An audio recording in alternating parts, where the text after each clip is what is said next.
في الفيديو ده ان شاء الله هنتكلم على اسباب ليه الحمام مش عايز يبيض، وايه الحاجات اللي مش بتخليش الحمام يبيض، وليه تأخر الانتاج عند الحمام.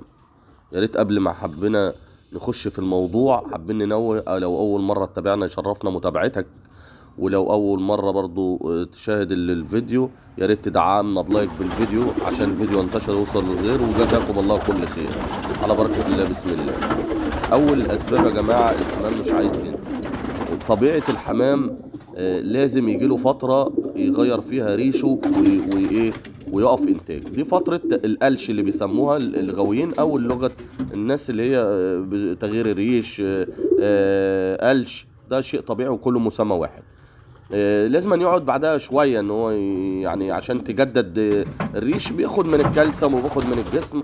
وطبعا الكالسيوم هو ده اللي بينتج عنه قشرة البيضة الخارجية وتكوين البيضة من جوه من ناحية الفيتامينات اللي انت بتديها له. وطبعا لو انت مقصر في الكلام ده الحمام هيطول معاك في القلش وهيطول معاك في الانتاج ومش هينتج. ده من ضمن الاسباب. تاني سبب ممكن يكون عندك الحمام كبير اما بيكون لسه عنقود عشان يبيض. يعني اما تلاقي عندك الحمام بقاله 5 سنين 6 سنين بيكون عنقود، ما هو مش مكنه هتشتغل لك على طول. يبقى عندك حمام بالعمر ده وعايزه يشتغل كل شهر او كل شهرين، لا ما ينفعش يا سيد الفاضل.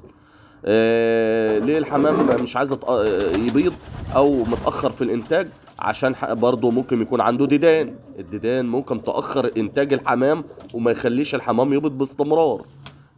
لازم تعرف من الزبله لقيتها فيها ديدان، الحمام مشقوف، تدي جرعه ديدان زي بندكس بشري، زي سترات الببرازيل، زي الشيح المغلي. كل دي حاجات برضو كويسه لطرد الديدان. عامل اساسي لو ما بتديش فيتامينات الحمام عمره ما هيبيض. لازم تكون بتدي سمسم. انا بقول لك كل ده بالاعشاب. لازم تكون بتدي مثلا رافع مناعه زي الثوم، ومنشط عام، ومقوي للجهاز العام والجهاز الهضمي. كل دي عوامل بتاثر بالسلب. ما بس ما بنتكش وانت ما بتديش الحاجات دي. ادي سيلينيوم ايطالي. مش ضروري بقى اللي يقول لك قص الريش من فتحه المجمع عشان عمليه الطلق. كل ده طب ما انا عندي بسم الله ما شاء الله ما بقصش الكلام ده.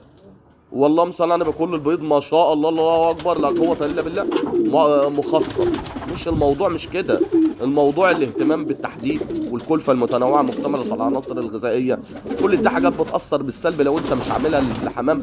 مش هيبيض الحمام. بيبيض لازم بقوه من الحاجات ديت، غذاء جامد، فيتامينات، املاح معدنيه، حلبه.